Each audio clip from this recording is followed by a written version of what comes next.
अरविंद केजरीवाल की इस वक्त की गिरफ्तारी कितनी सही है और ये जो पूरा ईडी का जो कहीं ना कहीं एक भ्रष्टाचार के खिलाफ एक जो मोर्चा खोल दिया है, पूरी तरह से भ्रष्टाचारियों के खिलाफ जो नकेल कसी जा रही है, कांग्रेस क्या स्टैंड रखती है इस पूरे मामले को लेकर?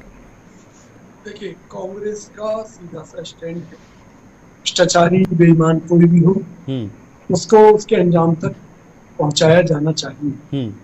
लेकिन मोदी सरकार कर क्या रही है? मोदी सरकार के ऊपर सवाल क्यों खड़े हो रहे हैं कि आज आपने इलेक्ट्रॉल बॉन्ड घोटाले को दबाने के लिए जिस तरह से मोदी सरकार ने 16,000 करोड़ से भी 1600 करोड़ से ऊपर का चंदा दिया, वो अपने आप में एक रिकॉर्ड है।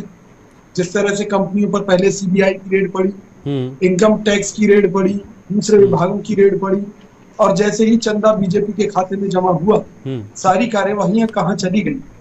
उन परिस्थितियों में लोकसभा चुनाव को प्रभावित करने के लिए और इस घोटाले से जनता का ध्यान हटाने के लिए गिरफ्तारी की है।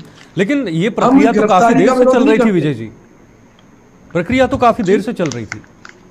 नहीं, सुनिए ना, मैं वही कह रहा हूँ, अगर आपके खिलाफ सरकार के पास कोई शिकायत होगी तो आपको 1 या 2 नोटिस से ऊपर नहीं जाएगा, उस तीसरी बार में तो आपको उठा लाएंगे घर से।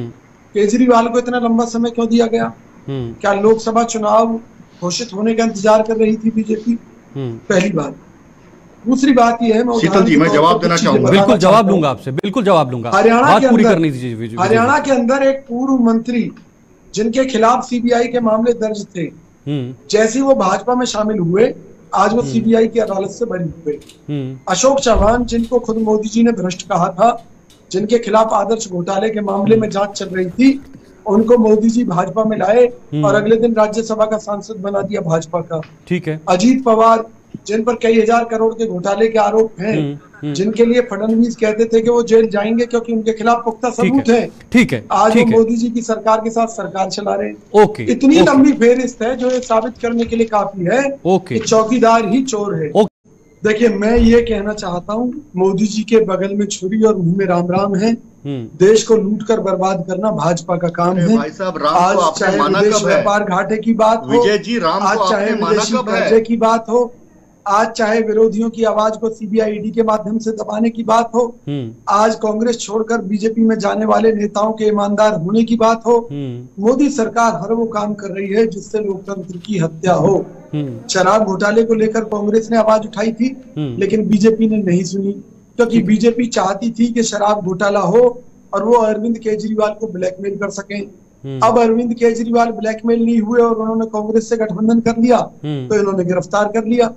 तो निश्चित तौर पर ये जो दोहरी नीतियां हैं कि जो भाजपा में चला जाता है वो बरी भी हो जाता है। मैंने हरियाणा के एक पूर्व मंत्री का उदाहरण आपको विजय जी, कल कोर्ट में सुनवाई हुई, अदालत से बरी विजय जी कल कोर्ट में सुनवाई हुई, तमाम जो तथ्य ईडी की तरफ से सामने रखे गए, क्या उनका कोई आधार नहीं हो सकता? और उसके बाद 6 दिन की रिमांड भी मंजूर कर दी कोर्ट ने। आप सुनिए, मैं स्पष्ट रूप से कह रहा हूं, हम केस की बात नहीं कर रहे, हम केजरीवाल जी की बात नहीं कर रहे, हम मोदी सरकार की टाइमिंग पर सवाल उठा रहे हैं कि किस तरह से इलेक्ट्रॉल घोटाले को दबाने के लिए ये कदम सरकार ने उठाया है।